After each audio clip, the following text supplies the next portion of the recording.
ये जो पाठ है ना नीलकंठ है, महादेव वर्मा का लिखा हुआ है, देख लिया आपने? रेखा चित्र है ये। क्या है? रेखा चित्र। अब आप तो 7वीं क्लास के हो, रेखा चित्र समझोगे नहीं।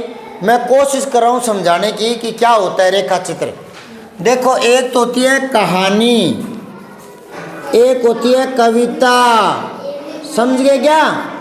एक होता है निबंध लेख, है ना? तो आप निबंध तो पहचान गए क्या? जैसे दीपावली पर निबंध लिखते हैं, समझ गए? पहचानते हो ना? अच्छा, कविता भी देखी हुई है, पढ़ते हैं। अच्छा, कहानी भी सुनी है। तो कहानी जो नादान दोस्त पढ़ी थी ना, वैसी कहानी होती है। मतलब नादान दोस्त पढ़ी आपने, तो वो तो कहानी थी। कविता ये है ही आप पढ़ते हो अभी। और निबंध आपने देखा ही है, दीपावली पर निबंध, गाय पर निबंध। अब एक चीज और है, रेखा चित्र क्या है? रेखा चित्र ये, ठीक है? रेखा चित्र का मतलब क्या होता है? होती तो कहानी टाइप में ही है, पर उसमें क्या है कि शब्दों से चित्र खींचे जाते हैं। अब आपको सर शब्दों से चित्र कैसे खींचे जाते हैं? चित्र तो लाइनों से होते हैं, ऐसे लाइन की, ऐसे लाइन की, ऐसे लाइन की, ऐसे लाइन की, ऐसे की, ऐसे की, ऐसे की, ऐसे की, ऐसे की। तो ये फूल है, बन गया। तो लाइनों से खींचते हैं, शब्दों से थोड़ी खींचते हैं, शब्दों से भी खींचते हैं। मैं एक घटना से बता रहा हूँ। जैसे कहीं कोई घटना हो गई, मान लो एक्सीडेंट हो गया किसी का, तो अगर मैंने कह दिया कि सिंदरी चौराहे पर ट्रक की चपेट में मोटरसाइकिल के साथ एक्सीडेंट हुआ और 2 लोगों की मौत हो गई। अब मैं इसी बात को, अभी तक रेखा चित्र नहीं हुआ, अब इसी घटना को दोबारा बता रहा हूँ। उससे क्या होता है कि ऐसे ऐसे शब्दों का प्रयोग करूँगा जिससे वो शब्द आपके दिमाग में चित्र बनाएंगे। चित्र जो शब्द मैं लिखूंगा ना इस कहानी में, अभी क्या बोला मैंने कि सिंदरी चौराहे पर ट्रक की चपेट में आकर मोटरसाइकिल सवार की मौत हो गई, ये बताया था ना। अभी आपके दिमाग में कुछ नहीं आया, सिर्फ एक घटना आई है एक, ठीक है ना? अब देखो, दोबारा बताऊंगा तब आपके दिमाग में चित्र आएंगे। दोबारा बता रहा हूं। कल शाम को दिन छिपने वाला था, थोड़ा थोड़ा अंधेरा सा होने लगा था और पश्चिम दिशा में थोड़ा लालिमा सी भी दिख रही थी। और जो सिंदरी चौराहा है उसके पास जैसे ही मैं जाने लगा तो गोलाई में जब मुड़ने लगा तो सामने से ट्रक आ रहा था और मेरे साथ ही कोई मोटरसाइकिल वाला आगे निकालने लगा। सामने से आता हुआ ट्रक उसको दिखा नहीं और जैसे ही उसने गोलाई में मोटरसाइकिल को घुमाने की कोशिश की तो उसे ब्रेक लगा नहीं, जल्दी से सही घुमा नहीं, सामने से आता हुआ ट्रक और उसके अंदर जा पड़ा और वो दोनों उछल कर दूर गिर गए और उनके चोट आई। अब आपको थोड़ा थोड़ा यूं लग रहा है जैसे चौराहा है, दिन छिपने का सो सीन है ना, आकाश में थोड़ा कालापन सा बढ़ रहा है ना, ट्रक ऐसे आ रहा है, गोलाई, है ना?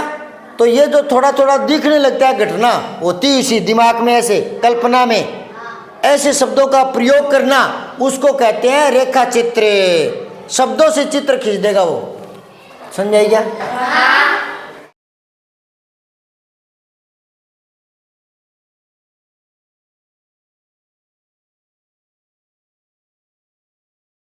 एक आपके पाठ से ही समझा रहा हूं। इसमें कुछ वाक्य आए हैं जो सब चित्र है ना नीलकंठ, उसी से समझा रहा हूं। देखो,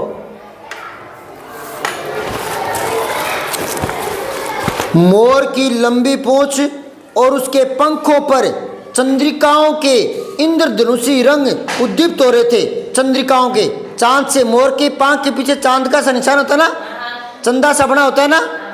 तो ये ऐसे शब्दों का प्रयोग करिए ताकि वो मोर की जो पंख है वो हमारे दिमाग में आने लग जाए, इसलिए उसने ये शब्द लिखे हैं। अगर ये ना लिखता, सीधे ही कहता ना कि मोर की पंख, अगर ये सीधे ही लिखता मोर के पंख आने लगी। महादेवी ने 2 मोर के बच्चे पाले थे ना, छोटे छोटे 2 बच्चे, अब वो बड़े हो रहे हैं और इसने लिखा है कि उनके पंखों पर चंद्रिकाओं के इंद्रधनुषी रंग उद्दीप्त होने लगे।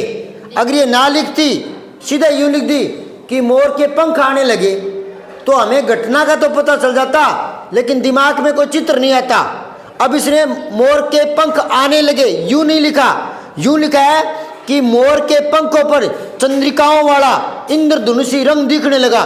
तो मोर के पंख पर चंद्रिकाओं, चंदा सा, मोर की पंख देखी है, आगे चांद सा होता है ना उसके, तो ये चंद्रिकाओं का, तो हमारे वो दिमाग में वो पंख आने लग गई। सीधे ही कह देते ना कि मोर के पंख आने लगी, तो वो चित्र नहीं आता। अब ये कह रहा है मोर के पंखों की चंद्रिकाएं सी उभरने लगी, रंग बिरंगे रंग उसके आगे दिखाई देने लगे, तो ये होता है शब्द चित्र, रेखा चित्र। और देखो आगे लिख रहा है रंग रहित पैरों को, बिना रंग के, मोर के पैरों के रंग नहीं होता ना, मिट्टी जैसा रंग होता है ना, तो इसने लिखा है रंग रहित पैरों को गर्वीली गति से, गर्व वाली गति जिसमें चलने पर गर्व होता हो, ऐसी गति ने एक नई गरिमा से रंचित कर दिया। महादेवी की भाषा शैली थोड़ी सी उच्च कोटि की है। एक दूसरी बात यह है कि लंबे लंबे वाक्य का प्रयोग करती है तो थोड़ा समझ से बाहर हो जाता है, लेकिन ध्यान दो मैं आपको समझा रहा हूँ। वो कह रहा है कि मोर अपनी गर्वीली गति से चल रहा था और पैर तो भले उसके रंगहीन हो, रंग रहित हो, मटमैले हो, लेकिन वो फिर भी गर्व से चल रहा था, क्योंकि उसके ऊपर, पैरों के ऊपर तो सारा सुंदर सुंदर होता है मोर, सिर्फ मोर के पैर सुंदर नहीं होते, बाकी तो सारा सुंदर ही होता है। तो अपनी सुंदरता से वो गर्व से चल रहा था। उसका गर्दन ऊंची करके देखना, मोर कैसे देता है, गर्दन ऊंची करके देखना, विशेष भंगिमा के साथ उसे नीची करके दाना चुगना, फिर यूं सी करके, यूं टेढ़ी भी होती है ना थोड़ी सी, विशेष भंगिमा के साथ यूं टेढ़ी कर नीची करके दाने चुगना, पानी पीना, टेढ़ी करके शब्द सुनना। कई बार मोर यूं लंबी सी गर्दन को यूं टेढ़ी सी करके सुनता है ऐसे, दूर की आवाज ऐसे यूं। तो ये सारी बातें आप यहाँ जो मोर आता है स्कूल में देखते हो ना, तो ये सारी बातें जैसे लिख रहा है वैसी घटना हो रही है ना, तो ये जो लिख रहा है वैसे हमारे दिमाग में मोर का चित्र आ रहा है ना, तो ऐसे शब्दों का प्रयोग करना, वो शब्द चित्र कह दो, उसी प्रकार का, मतलब उसको रेखा चित्र कहते हैं, ठीक है ना। शब्दों से कोई चीज को साकार कर देना, वो चीजें दिखने लग जाती है। अब समझ में आई क्या? शॉर्टकट में दोबारा बता रहा हूं। अगर वो एक लाइन में लिख दे कि मोर के बच्चे बड़े होने लगे, उनके पंख आ गए, बस।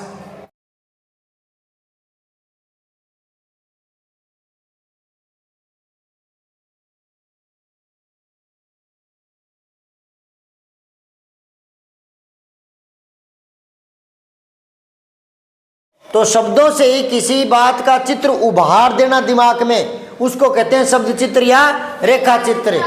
अब एक लाइन और आई थी जब अपने पढ़ रहे थे, वो देखो, वो आई थी जब मोर बड़ा हो गया ना, तो महादेवी के जो और जीव जंतु पाले हुए थे, कोई खरगोश है, कोई तोते, कोई चिड़िया है ना, तो उन सब का वो सेनापति हो गया। मतलब उनके साथ साथ रहता और उनके आगे चलता, दाना चुगना होता तो मोर आगे चलता, सारे पक्षी उसके पीछे रहते, छोटे मोटे जो जानवर थे। और कोई जानवर लड़ाई करता तो वो मोर अपनी चोंच से उनको मना कर देता, मतलब उनका सेनापति था, उनको हैंडल करता था वो। समझ में आई क्या बात है? उनका नेतृत्व करता था। तो यहाँ एक लाइन आई थी, चंचू प्रहार से दंड देता था।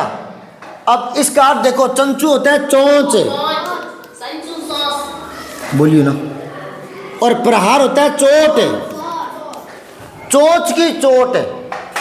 कोई लड़ाई करता है ना, दो कबूतर दाने चुग रहे होते, वो लड़ाई करते तो मोर आकर उनको छुड़ा देता, जिसका कसूर होता है उसके चोंच मारता।